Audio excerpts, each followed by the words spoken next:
ఉమ్మడి కరీంనగర్ జిల్లాలో మున్సిపల్ ఎన్నికలకు ముమ్మరంగా ఏర్పాట్లు కొనసాగుతున్నాయి. మున్సిపాలిటీలు, కార్పొరేషన్ల వారీగా పంపిణీ కేంద్రాలు ఏర్పాటు చేసిన అధికారులు ఎన్నికల సామాగ్రిని పంపిణీ చేస్తున్నారు.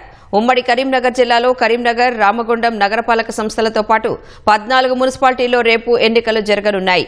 ఎన్నికల ఏర్పాట్లకు సంబంధించిన మరిన్ని వివరాలు మా ప్రతినిధి సహాన్ అందిస్తారు. ఉమ్మడి కరీంనగర్ జిల్లాలో మున్సిపల్ ఎన్నికల ప్రక్రియ ప్రారంభమైంది. మున్సిపల్ ఎన్నికలను నిర్వహించేందుకు అధికారులు ఇప్పటికే ఉమ్మడి కరీంనగర్ జిల్లా పరిధిలోని 14 మున్సిపాలిటీల పరిధిలో 2 కార్పొరేషన్లు 14 మున్సిపాలిటీల పరిధిలో రేపు ఎన్నికలు జరగనున్నాయి. ప్రస్తుతం మనతో కరీంనగర్ మున్సిపల్ కమిషనర్ ప్రఫుల్ దేశాయ్ ఉన్నాయి. వారిని అడిగి మరిన్ని వివరాలు తెలుసుకుందాం. కరీంనగర్ మున్సిపల్ కార్పొరేషన్ ఆధ్వర్యంలో మనము SRR డిగ్రీ కాలేజ్లో ఈరోజు ఇక్కడ డిస్ట్రిబ్యూషన్ రిసెప్షన్ సెంటర్ని పెట్టడం జరుగుతుంది. కరీంనగర్ టౌన్లో టోటల్ 66 డివిజన్స్ ఉన్నాయి. ఈ 66 డివిజన్లో 477 పోలింగ్ కేంద్రాలని ఏర్పాటు చేసుకున్నాం. ఈ 477 పోలింగ్ కేంద్రాల్లో 33 రూట్స్గా మనం ప్లాన్ చేసుకున్నాం. ఈ 33 రూట్స్లో ఈచ్ రూట్కి ఒక జోనల్ ఆఫీసర్, ఒక రూట్ ఆఫీసర్ని కూడా మనము అరేంజ్ చేశాము. సో ఈ రోజు కూడా ఇక్కడ అన్ని పోలింగ్ పార్టీస్, ఈ 477 పోలింగ్ కేంద్రానికి సంబంధించిన వాళ్ళందరూ ఇక్కడ వచ్చినారు. వాళ్ళకి కూడా ఇప్పుడు పోలింగ్ కావాల్సిన సామాగ్రిలు, బ్యాలెట్ పేపర్స్, బ్యాలెట్ బాక్సెస్ కూడా ఇతరాల సామాగ్రిలు, స్టాట్యూటరీ, నాన్ స్టాట్యూటరీ ఫార్మ్స్ కూడా అన్ని కూడా ఇక్కడ ఇస్తున్నాం. బై 2 o'clock వరకు మనం ఈ డిస్ట్రిబ్యూషన్ ఈ రోజు ఇక్కడ కంప్లీట్ చేసుకుంటాం అని ప్లాన్ చేసుకుంటాం. మున్సిపల్ ఎలక్షన్స్ అంటే మామూలుగా పోలింగ్ తక్కువ నమోదవుతుందనే అపవాదం ఉంది. దాన్ని అధిగమించడానికి ఎలాంటి ఏర్పాట్లు చేశారు? మనము ఇక్కడ ఆల్రెడీ ఓటింగ్ శాతం పెంచడానికి కోసం మనము పోలింగ్ కేంద్రాల్లో ఓటర్స్కి కావాల్సిన అన్ని సౌకర్యాలు కూడా అరేంజ్ చేస్తున్నాము.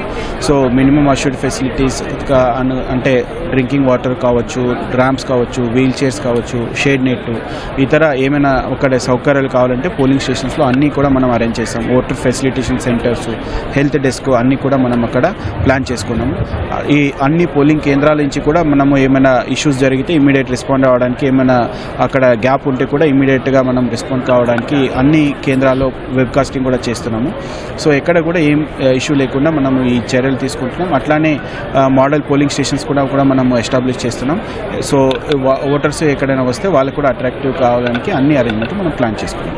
మోడల్ స్టేషన్లో ఎలాంటి ఏర్పాట్లు చేశారు? అంటే ఓటర్లకు సంబంధించి ఎట్లా జాగ్రత్తలు తీసుకున్నారు? మోడల్ పోలింగ్ స్టేషన్స్లో మనము థీమ్ వైజ్గా చేస్తున్నాం. Women friendly model polling stations, Karimnagar tourism పైన ఒక అవగాహన మోడల్ పోలింగ్ స్టేషన్స్, తర్వాత మన శానిటేషన్ సిబ్బందికి ఒక కృతజ్ఞత తెలపడానికి ఆ థీమ్లో ఒకటి మనము మోడల్ పోలింగ్ స్టేషన్ పెట్టుకున్నాము. సో ఇట్లా మనము రకరకాల మోడల్ ప్లానింగ్, ఒకటి plastic free model polling stations, ఇట్లా మనం ప్లాన్ చేసుకున్నాం. సో ఓటర్స్కి కూడా మనం అవగాహన క్రియేట్ చేస్తున్నాం. అందరూ కూడా రేపు వచ్చి ఓటు వేసుకొని వాళ్ళ కరీంనగర్ డెవలప్మెంట్లో భాగస్వామ్యం అవ్వాలని కోరుకుంటున్నాం. ఇది ఇప్పటికే డిస్ట్రిబ్యూషన్ కేంద్రాల్లో సామాగ్రి పంపిణీ జరుగుతుంది. సాయంత్రం వరకు ఈ పంపిణీ కొనసాగనుంది. తర్వాత పోలింగ్ సిబ్బంది, అధికారులు వారి పోలింగ్ కేంద్రాలకు తరలి వెళ్లనున్నారు. ఇది ఇక్కడి పరిస్థితి. కెమెరామెన్ తిరుపతితో సహన్ కుమార్, ఈటీవీ న్యూస్, కరీంనగర్.